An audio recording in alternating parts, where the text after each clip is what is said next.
Sabi dito ni Maria Agnes Cabasa, good PM, ask ko lang ano dapat gawin. Pinaalbularyo ko noon ang 3 kong anak kasi di namin afford magpa-doktor dati.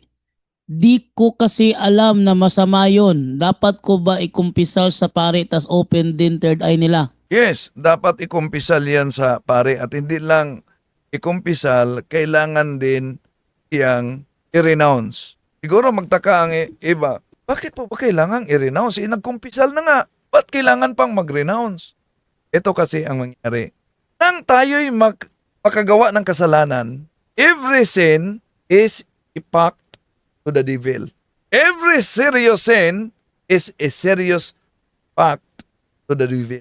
Nung tayo'y makagawa ng kasalanan, lalo na sa paglapit sa mga occult practitioner, dahil unang Korento 10:20, ang mga kulto, mga pagano, ay sumasambayan ng demonyo at hindi sa Diyos, serious yan na kasalanan. At hindi lang natin nagkasala tayo sa Diyos, binasag natin ang ating tinatawag na spiritual protection. At nung nabasag na dahil sa kasalanan yung spiritual protection, yon ang signal ng spiritual enemy na he is welcome to enter into our body. At kung makapasok siya sa ating katawan, mag-build up siya ng stronghold.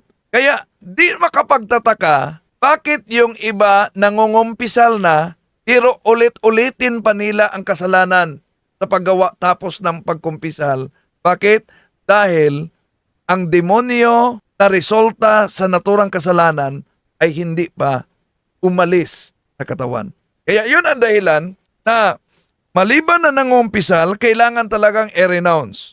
At sa ritual ng deliverance at exorcism, hindi lang i-renounce yung paglapit dahil alam naman natin sa Catechism of the Catholic Church 21:17, even if the purpose is to restore the health of someone is gravely contrary to the virtue of religion.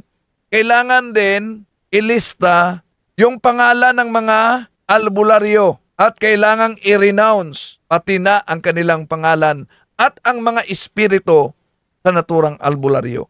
So, yan ang kailangan.